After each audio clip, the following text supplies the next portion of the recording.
Elle vend sa vie pour 12 000 $.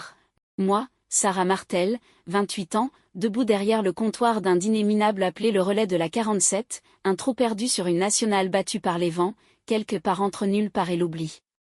On est le 7 avril 2025, et il est 23h47, selon l'horloge murale dont l'aiguille des minutes tremble comme si elle hésitait à avancer. Dehors, la pluie tombe en rideaux épais, martelant les vitres sales avec un bruit qui me vrille les nerfs. À l'intérieur, l'air est lourd, saturé d'une odeur de friture rance, de café brûlé et de désinfectant bon marché. Mon tablier, autrefois blanc, est taché de sauce tomate et de graisse, les cordons effilochés pendouillent lamentablement. Mes tennis, des vieilles Converse trouées, laissent entrer l'eau des flaques que je passe mon temps à essuyer avec une serpillière usée jusqu'à la corde. Dans la poche arrière de mon jean, une facture froissée, 4 500 $ pour 2 mois de loyer en retard et une menace de coupure d'électricité. J'ai jusqu'à demain midi pour payer, sinon c'est la rue, avec mes 3 cartons de vêtements et mon matelas pourri comme seul compagnon. Ça fait 5 ans que je trime ici, 5 ans à verser des cafés tièdes dans des tasses ébréchées pour des routiers au regard lourd et des ivrognes qui marmonnent des insultes en guise de pourboire. Ce soir, je suis seule. Le cuistot, un gros type nommé Rudy avec une barbe pleine de miettes, est vautré sur un tabouret en cuisine, ronflant par-dessus le grésillement d'une radio mal réglée. Les néons au plafond clignotent, jetant des ombres dansantes sur les banquettes en sky rouge déchirées. Je n'ai pas dormi depuis 48 heures trop occupée à jongler entre ce boulot et un autre, à mi-temps, dans une station-service à 10 km d'ici, qui m'a viré la semaine dernière pour avoir renversé un bidon d'essence par accident. Je n'ai pas vraiment mangé non plus, un bout de toast sec piqué dans une assiette abandonnée il y a 2 heures, mâché sans goût, juste pour tenir debout. Mes mains tremblent en essuyant le comptoir, mes yeux brûlent de fatigue, et dans ma tête, une voix hurle « T'es fini, Sarah ». Complètement fini. C'est là que la porte s'ouvre. Un courant d'air glacé s'engouffre, une odeur de terre mouillée et de métal rouillé. Il entre, silhouette longue et maigre, comme un corbeau déguisé en homme. Son manteau noir, luisant de pluie, goutte sur le carrelage fendillé. Ses cheveux gris, plaqués en arrière, brillent sous la lumière blafarde, et dans sa main droite, une canne en bois sombre, au pommeau d'argent gravé d'un motif en spirale qui semble bouger quand je cligne des yeux. Il doit avoir 65 ou 70 ans, mais il se tient droit, trop droit, comme si le temps n'avait pas osé le courber. Ses yeux, d'un vert pâle presque fluorescent, me transpercent quand il s'avance vers une table près de la fenêtre, la seule propre parce que personne ne s'y assied jamais. Il pose sa canne contre le dossier, s'installe avec une lenteur calculée, et lève une main gantée de cuir noir. Une tisane, dit-il, sa voix basse et râpeuse, comme un murmure qui gratte les murs. Je fronce les sourcils. Une tisane ? Dans ce dîner où le thé le plus sophistiqué est un sachet Lipton jauni datant de 2019, mais je vais en cuisine, trouve un vieux paquet de camomille au fond d'un placard, fait chauffer de l'eau dans une casserole cabossée, le micro-ondes est en panne depuis 3 mois et revient avec une tasse fumante. Je la pose devant lui, mes doigts effleurent le bord ébréché, et je sens son regard sur moi, intense, presque physique. Sarah, dit-il soudain, et je sursaute, renversant une goutte d'eau sur la table. Mon badge est à l'envers, coincé sous mon tablier, alors comment il sait ? Assieds-toi un instant, ajoute-t-il, désignant la chaise en face de lui. Je jette un œil autour. Rudy ronfle toujours, la pluie couvre tout bruit extérieur, et le dîner est un tombeau vide. Je m'assois, les bras croisés, le cœur battant un peu trop vite. Qu'est-ce que vous voulez ? Je lâche, méfiante. Il ne répond pas tout de suite. À la place, il sort une enveloppe de son manteau craft épais, jaunie sur les bords, fermée par un seau de cire rouge brisé. Il la pousse vers moi avec 2 doigts, comme on lance une carte sur une table de poker. Ouvre, dit-il. Mes mains hésitent, suspendues au-dessus de l'enveloppe.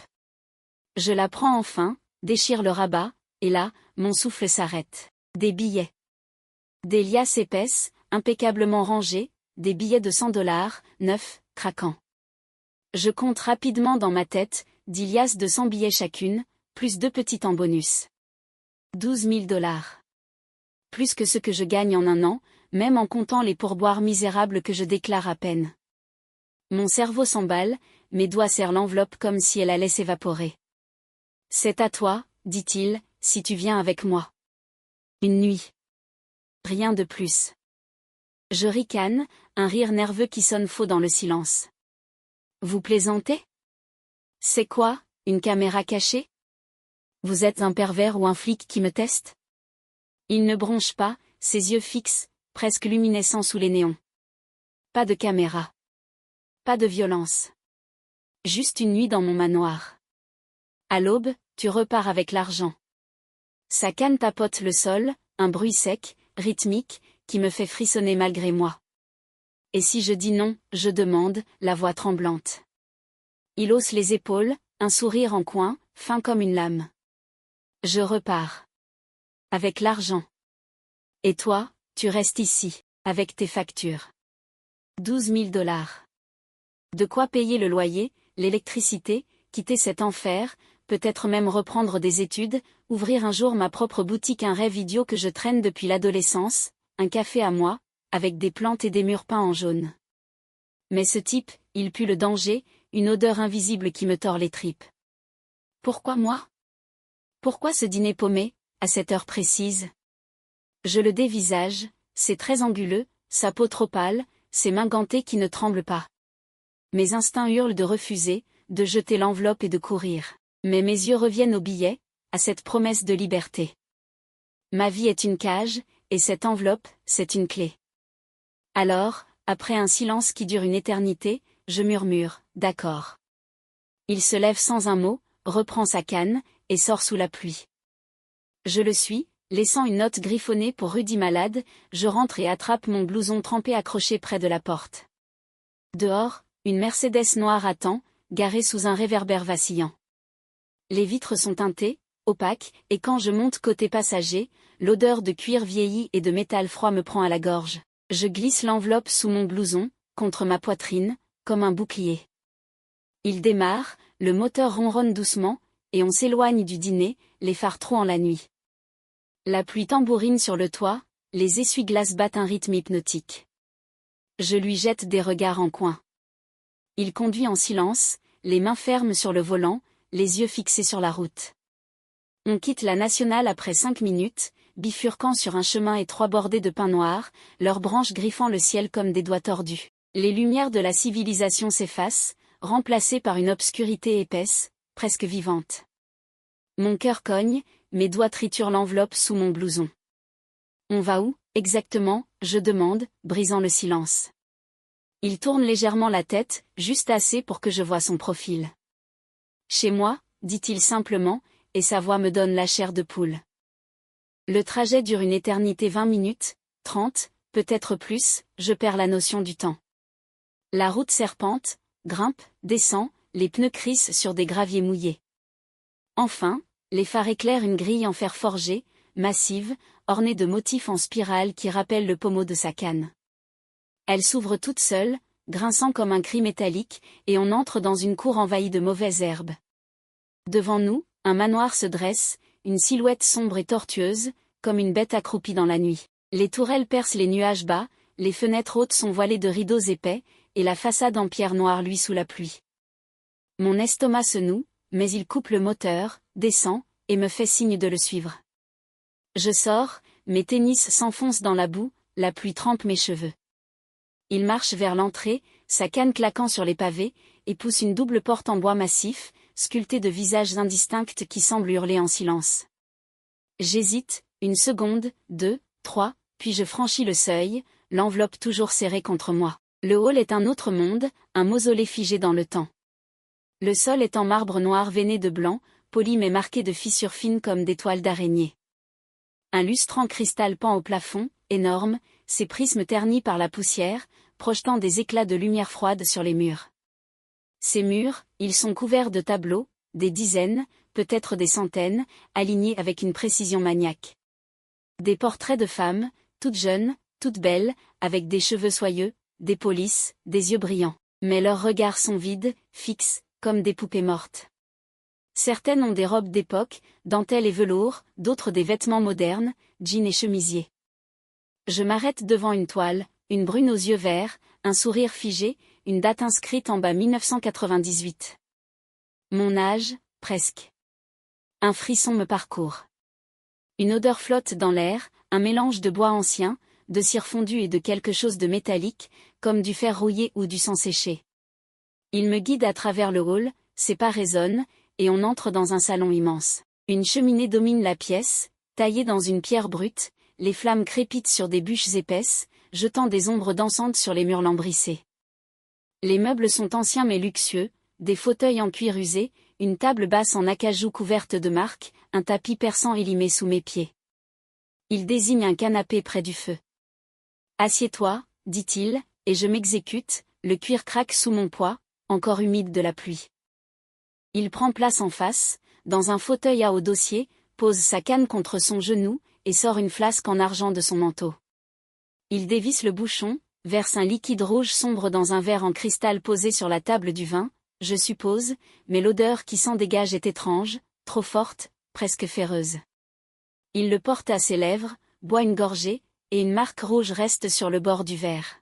« Pourquoi moi ?» je demande enfin, la voix rauque, brisant le crépitement du feu. Il me fixe, un éclat dans ses yeux verts, comme une flamme sous la glace. « Parce que tu es à bout, Sarah. » Le désespoir a une odeur, une musique. Et moi, je l'entends. Je la sens. À des kilomètres. Je fronce les sourcils, un mélange de peur et de colère monte en moi. Qu'est-ce que vous voulez ? Vraiment ?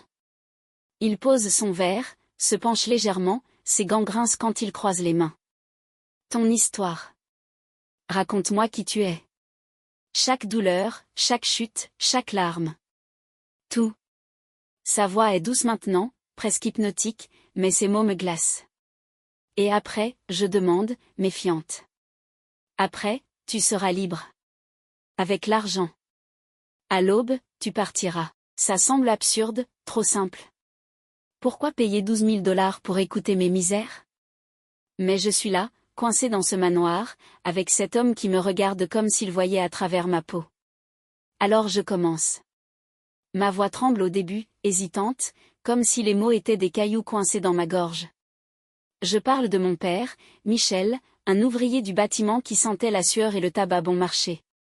Il est parti quand j'avais 8 ans, un matin d'hiver, sans un mot, laissant une note sur la table, désolé. Ma mère, Louise, a tenu bon un temps, travaillant à la chaîne dans une usine de conserve, rentrant avec des mains gercées et des cernes jusqu'au menton. Moi, l'aîné, je faisais tout, je réveillais mon frère Tom et ma sœur Élise, préparais des tartines de margarine, vérifiais leurs devoirs pendant que maman dormait sur le canapé, un verre de vin à moitié vide à côté d'elle. À 16 ans, elle est tombée malade. Cancer du poumon, fulgurant. En 6 mois, elle était partie, emportée dans un lit d'hôpital qui sentait le désinfectant et la mort. J'ai quitté le lycée, pris un boulot de caissière dans un supermarché discount, puis de femme de ménage dans un motel miteux, pour payer les factures et garder Tom et Élise avec moi. Mais à 18 ans, ils sont partis Tom pour l'armée, Élise avec un mec plus âgé qui promettait mon émerveil. Moi, je suis restée, seule, enchaînant les jobs pourris, jusqu'à ce dîner, jusqu'à cette vie qui m'étouffe. Les dettes se sont accumulées, les loyers en retard, les nuits à compter les pièces pour un paquet de pâtes ou une boîte de thon. Je parle des hommes, aussi les clients qui me frôlent, les petits amis qui promettent de m'aider et finissent par me laisser tomber, comme Paul, qui m'a largué il y a 6 mois après avoir vidé mon compte pour s'acheter une moto. Les mots coulent, amers, lourds, comme un poison que je crache enfin. Lui, il écoute, immobile, ses doigts serrés sur sa canne, ses yeux qui brillent plus fort à chaque phrase. La pendule sur la cheminée sonne 1 heure, puis 2, puis 3. La pluie s'arrête dehors, remplacée par un silence oppressant, seulement brisé par le feu qui craque et ma voix qui s'épuise. Enfin, je m'arrête, vidée, les joues mouillées, je ne sais même pas quand j'ai commencé à pleurer. C'est tout, je murmure, essuyant mes yeux d'un revers de manche. Il hoche la tête, un sourire fin étire ses lèvres. Bien, dit-il, et il se lève d'un coup, sa canne claquant sur le sol. Maintenant, viens. Il marche vers une porte au fond du salon, une porte en bois massif, sculptée de motifs étranges, des visages tordus, des mains qui s'agrippent, des yeux ouverts dans le vide. Il tourne une poignée en fer, l'ouvre, et un escalier descend dans l'obscurité. Une bouffée d'air froid monte, humide, chargée de cette odeur métallique qui me prend à la gorge, plus forte maintenant, presque suffocante. Qu'est-ce qu'il y a là-dessous ? Je demande, la voix tremblante, toujours assise. Il se retourne, et là, je vois ses dents trop longues, trop blanches, trop pointues, comme des aiguilles sous la lumière du feu. Ce que tu as vendu, Sarah. Descends, ou repars sans rien. Mon cœur s'arrête une seconde, puis repart, cognant contre mes côtes. Je regarde l'enveloppe, toujours sous mon blouson, 12 000 $ contre ma peau. Je me lève, les jambes molles, et je descends derrière lui. L'escalier est étroit, les marches en pierre brute, glissantes d'humidité, taillées à même le roc. Une ampoule nu pend au plafond, suspendue à un fil rongé, clignote par intermittence, jetant des éclats de lumière jaunâtre sur les murs suintants. L'odeur métallique s'intensifie, mêlée de moisissure et de quelque chose de plus sombre, comme de la viande avariée. On descend, 10 marches, 20, 30, jusqu'à une cave immense, un sous-sol qui s'étend dans l'ombre. Les murs sont couverts de mousse noire, luisante, et des chaînes rouillées pendent çà et là, cliquetant doucement dans un courant d'air invisible. Au centre de la pièce, une table en métal, massive, tachée de marques brunes rouille ou sang, je ne veux pas savoir. À côté, un miroir ovale, ancien, encadré de bois sculpté, repose sur un socle en pierre. Il est énorme, presque aussi grand que moi, et son verre est légèrement trouble, comme voilé par un brouillard intérieur. Il s'arrête près de la table, me fait signe d'avancer. « Regarde-toi, dit-il, pointant le miroir. Je m'approche, hésitante, et là, mon reflet me coupe le souffle. Ce n'est pas moi, pas la Sarah que je connais, avec ses cernes profonds, ses cheveux ternes, sa peau fatiguée. Dans le miroir, je suis parfaite. Ma peau est lisse, sans une marque, mes yeux pétillent d'un éclat vert vif, mes cheveux tombent en vagues soyeuses, brillants comme dans une pub. Je suis belle, d'une beauté irréelle, presque inhumaine. Je recule, choquée, trébuchant contre la table. C'est quoi ça, je bredouille, la voix cassée. Il ferme la porte derrière nous, le claquement résonne comme un coup de feu dans la cave. Ton désespoir, Sarah. Ta douleur. Je les prends. En échange, tu auras l'argent, et ça. Il désigne le miroir, un éclat de triomphe dans les yeux. La beauté éternelle, la jeunesse. Ce que tout le monde rêve d'avoir. Sa voix est douce, presque tendre, mais ses mots me glacent jusqu'aux os. Je secoue la tête, la panique monte. Non, attendez, j'ai jamais signé pour ça. Il rit, un son rauque, guttural, qui gratte l'air comme des ongles sur un tableau. Tu as accepté, Sarah. Une nuit de toi. Toute ta douleur, toute ta vie. C'est le prix. Il avance, sa canne claquant sur le sol en pierre, et je sens une chaleur bizarre, une pression dans ma poitrine, comme si quelque chose s'arrachait de moi. Je regarde le miroir, et là, je vois, mon reflet parfait sourit, mais moi, je ne souris pas. Il vit, indépendamment, et ses yeux me fixent avec une lueur froide. La vérité me frappe comme un coup de poing. Les portraits dans le hall, ces femmes, toutes ces femmes. Elles ont vendu quelque chose ici, leur essence, leur âme, je ne sais quoi, et elles sont prisonnières de ces toiles, de ce miroir. Vous êtes quoi, je hurle, reculant encore. Un démon? Un monstre? Il s'arrête, penche la tête, son sourire s'élargit, dévoilant encore plus ses dents. Juste un collectionneur, Sarah. Les âmes brisées, les vies gâchées, c'est ma passion. Depuis des siècles. Et toi, tu es un joyau rare. Je secoue la tête, les larmes coulent maintenant, chaudes sur mes joues froides. Non. J'ai dit une nuit, pas ma vie. Il lève une main, gantée, et je sens cette chaleur s'intensifier, un vide qui grandit en moi. Trop tard, murmure-t-il, et il avance encore, sa silhouette immense dans la lumière vacillante. Mais je suis pas une victime. Pas ce soir. Mes yeux balaient la pièce, affolés, cherchant une issue, une arme, n'importe quoi. À gauche, près d'un mur, une chaise en métal, rouillée, bancale, traîne dans l'ombre. Je cours, l'attrape à deux mains, le métal froid mord ma peau, et je frappe le miroir de toutes mes forces.